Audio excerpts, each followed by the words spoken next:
This is the SPD office in the Berlin district of Neukölln, a Social Democrat stronghold. For generations, party faithful here have celebrated the highs and weathered the lows. But even the veterans have rarely witnessed a fiasco like this. In my opinion, it will only cause harm and will torment the party until the next general election.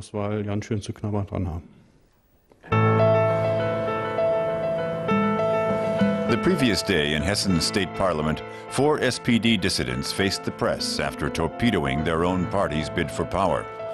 They said they couldn't support a coalition that relied on the help of the controversial Left Party. I know what my decision means, but I cannot support this leadership.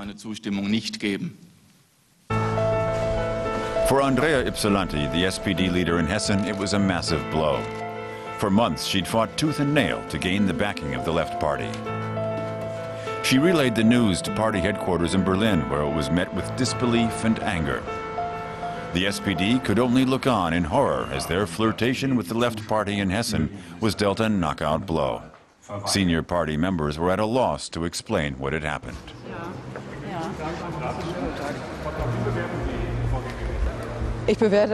Simply on a human level, I have to say it's totally incomprehensible to me. It's unprincipled and totally despicable. When federal SPD leader Franz Muntefering faced the media, he didn't look entirely unhappy. He criticized the timing of the decision, but encouraged fellow party members to stop finger-pointing and start trying to find a solution. It would be best if all involved would be big enough and find the human strength to talk to one another about what mistakes were made collectively or by individuals.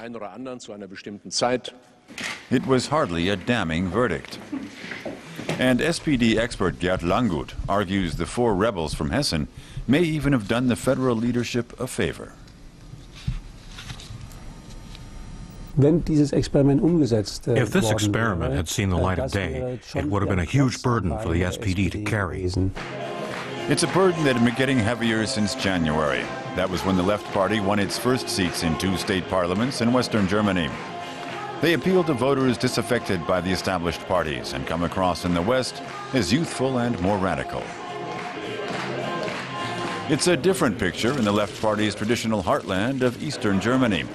There, they govern in state legislatures alongside the SPD, including in Berlin, where they've proved to be a reliable coalition partner. In the East, a lot of the Left Party's politicians have plenty of experience. You pretty much know what you're going to get with them. But it's different in the West.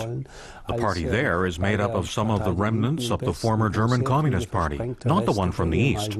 And it includes Trotskyist elements. Nevertheless, the party of legendary Chancellor Willy Brandt was keen to collaborate in Western state parliaments. At the federal level, the party leader has categorically ruled it out. At the federal level, our position is clear. There will be no cooperation between the SPD and the Left Party. Definitely not. With the federal election less than a year away, the SPD is facing a huge test of its popularity. It looks like the SPD will poll less than the Conservatives, so that raises the question of how they could build a big enough majority to govern. A coalition with the Greens won't be enough. So they know they'll only get the chancellery if they link up with the Greens and the Left Party.